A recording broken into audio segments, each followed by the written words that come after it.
I'm glad to be here today. I said to the Monsignor coming up that I was pleased to see the sisters, that in my experience, Monsignors and bishops are all Republicans, while sisters are all Democrats. In any case, I'm glad to see you, and I want to congratulate you on the effort that you're making. The theme of this meeting is youth and service, and I can't imagine a greater cause in which to be engaged, to give the best that you have, than for the United States. Because upon the United States rest not only the burdens of caring for 190 million people, but also for hundreds of millions of people around the globe who today, without hope, look to the United States.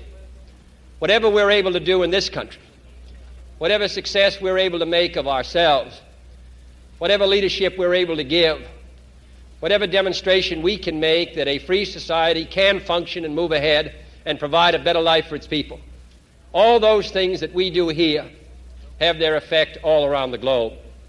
The world is engaged in the most difficult and trying struggle in its long history. All of the great epics which have torn the world for the last 2,000 years pale in comparison to the great ideological gulf which separates us from those who oppose us. It is our responsibility not merely to denounce our enemies and those who make themselves our enemies, but to make this system work, to demonstrate what freedom can do, what those who are committed to freedom and the future can do. So I realize that this meeting is not only a meeting of the youth today, but those of whom we expect so much in the future. Winston Churchill once said that democracy is the worst form of government except for all the other systems that have been tried. It is the most difficult.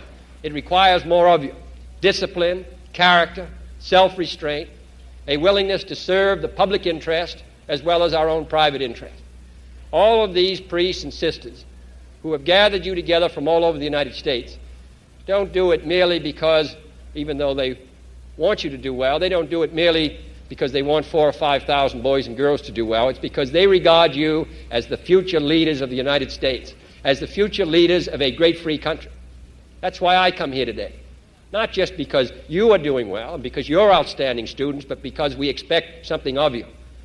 And unless in this free country of ours we're able to demonstrate that we're able to make this society work and progress, unless we can hope that from you we're going to get back all of the talents which society has helped develop in you, then quite obviously all the hopes of all of us that freedom will not only endure but prevail, of course, will be disappointed.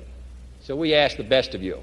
I hope you'll spend your time now well, but I hope that in a long life that you will recognize your obligations to the great republic and to help those who need help, to help those millions of boys and girls who drop out of school, who can't find work, who live in underprivileged areas. I've been impressed by the fact that we've been able to get 10,000 young men and women to go around the world as part of the Peace Corps. But look at all the sections of the United States, in our large cities, in eastern Kentucky, parts of southern Illinois, parts of Ohio, West Virginia, where people live lives of desperation, without hope, and they look to this country, they look to you, and they look to me to serve. So I hope that all of you will serve. Serve not only your families, your church, but also serve this country.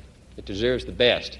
It's been very generous to us all, and we must be generous in return.